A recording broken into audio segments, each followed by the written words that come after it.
How you doing, YouTube? Matt with Massive Beer Reviews back with yet another review. And it is Barleywine time in the form of Bourbon County Barleywine. Yeah, there you go. Goose Island product. Everybody loves me, or loves them some Budweiser in their life, so here we go. As far as what it says on the bottle. Goose Island Bourbon County brand Barleywine Ale. Malt beverage aged in bourbon barrels, 2015 edition. Devil's in the bottle for 5 years. Bourbon County, a lot of stuff going on, but not a lot to say. Okay, 12.9% alcohol by volume. I think this is the highest ABV one that they've had. Because I think last year's there was 2 ABVs. I think there was a 11.7 and a 12.3, I think. So this is the higher one. Pushing 13 on this now. Join the snifter. Contains wheat. Good to know. So yeah, I mean, it's, everybody clamors and fights over this beer, not just to get it, but, review it, get it up online, and everybody loves them and they're stout. But I actually prefer the Barleywine quite a bit over the stout. Not that the stout's horrible. I just like the Barleywine usually. So we'll see what this year has to offer. Bottle-wise, it's actually super fucking sexy. I mean, they are a huge multinational company that probably has millions of dollars in marketing heads and brains to work on styling and stuff like that. And, the embossed, beveled front to the this tag up here that just kind of, it's so simple. This is so simple, but it sticks out like a crazy, awesome, beautiful sore thumb. It just makes sense. So, I mean, from a branding standpoint, you're going to see this copied. Absolutely. It just makes sense. Do you know what I mean? In your brain when you look at it. So, I mean, from a styling standpoint, they definitely drop some money into some R&D when it comes to sampling or styling of their bottles. So, yeah, absolutely beautiful. So, there you go. Probably the biggest qualm or the biggest issue I have with this is pricing. And we'll get to that in the whole pricing and pricing and availability. I actually don't have a problem with the availability part of it, even though people say they have a hard time getting it. It's more the pricing that I have issues with. So we'll see. Give it a nice pour. Usually don't really get much of a head on this sucker. Nice cascade there. Cherry. It looked like maraschino cherry juice coming out of it. Half a finger. Nice. Just north of khaki, somewhere south of how I like my coffee colored head. And like I said, it's pretty damn dark in the glass itself.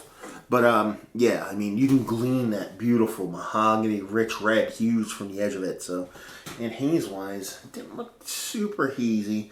Might have a slight opaqueness to it, but other than that, it's pretty clear and a very subtle carbonation to it. So, yeah.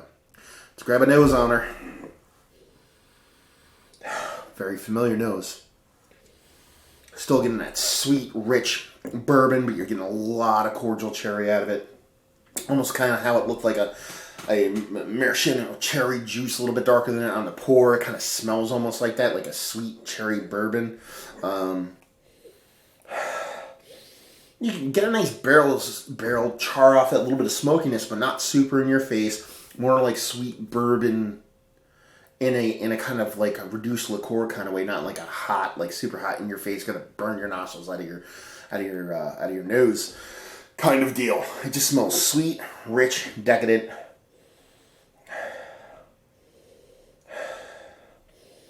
Yeah, I mean, other than that, I mean, it's a huge bourbon.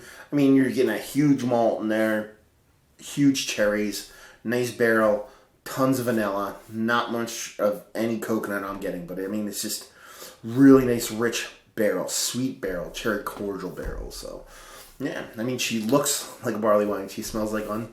Let's see if she tastes like one. Cheers.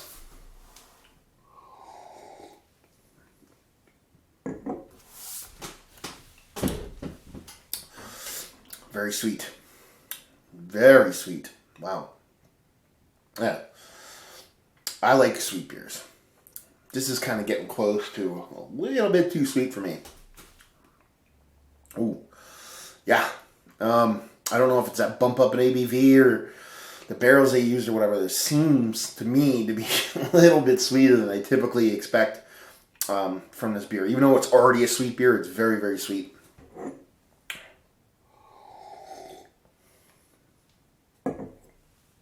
Nice mouthfeel. Nice mouthfeel to it. I'm not going to be confused with being thick by any sense of imagination. For being a barrel-aged barley wine, nice medium mouthfeel to it. That cherry's there in spades. It's so cherry, like super cherry. I'm almost getting like a kind of like a Robitussin-y kind of cherry off this. I know it sounds kind of disgusting, but it's not. I think it's a combination of that barrel sweetness or barrel cherry combined with that super over the top sweetness. I'm kind of getting this kind of cough syrupiness off of it.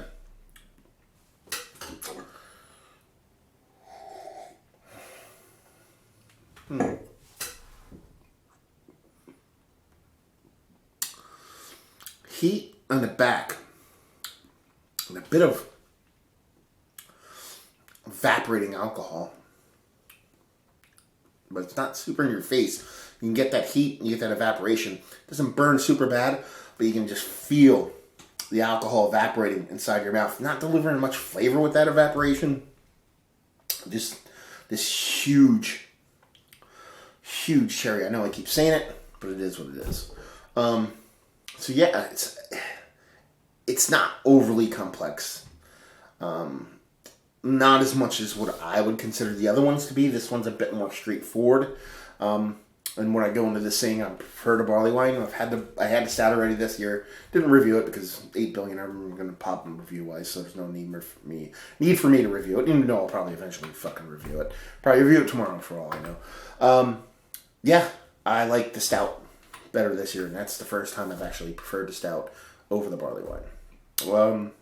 But yeah, getting a huge kind of like Robitussin-y, I don't want to say medicinal, because you're not getting really any kind of like medicinal, like eucalyptus-y, kind of minty kind of stuff off of it, but you're getting that kind of Robitussin-y, kind of cough syrupy cherry off of it. It's not bad. It's just super intense in just one format. Yeah, nice mouthfeel.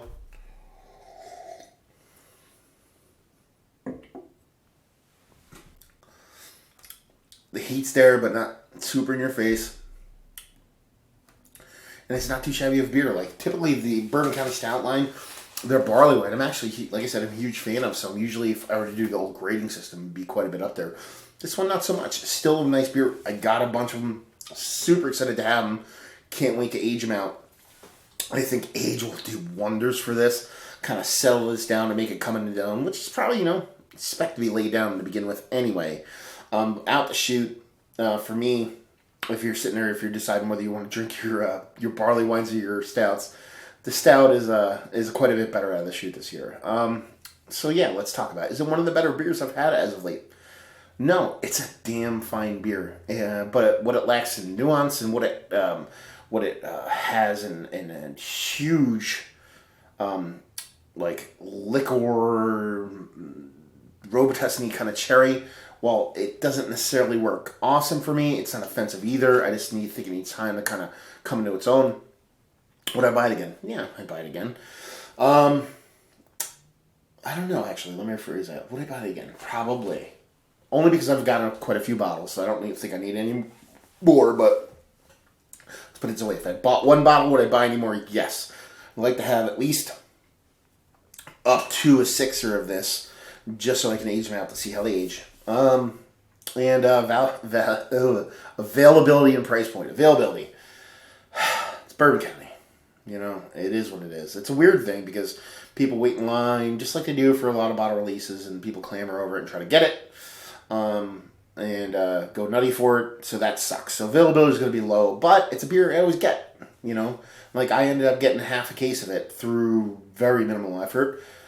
Yeah, one or two bottles through Connection, and another one just through friends, kind of, not through friends, but friends give me information that made me procure some, let's put it that way.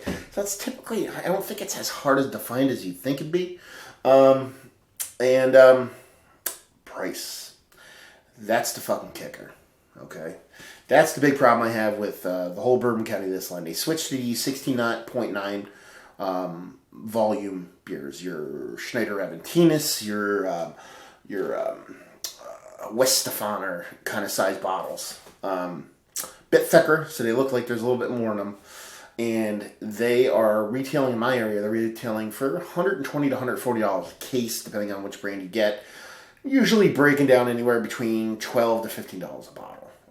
Which, I mean, 16.9 ounces, so you're just south of $1 an ounce. Typically by me, you would see this beer last year and previous years retailing between $20 to $25 a bottle, and that was when it was in the 12-ounce bottles. So, I mean, if you just do the math there, you're looking about a half. What is that? Yeah, I'm doing the math right? Yeah, you're looking at about a half, 50 cents an ounce. So you're looking at almost double the price, and that's fucking bullshit. You know what I mean? I have no problem paying for good beer, but to make such a drastic jump in price is kind of douchebaggy. So that kind of fucking sucks. You know what I mean? Like, it's like, you know why they did it? They did it, one, money, and they make some more money. Two, it's super widely coveted from people, people that are into beer enjoy it, but the people who really don't know beer or just getting into beer really want it too. So it covers the whole spectrum. So there's a demand for it. So supply and demand, naturally, you can raise the price.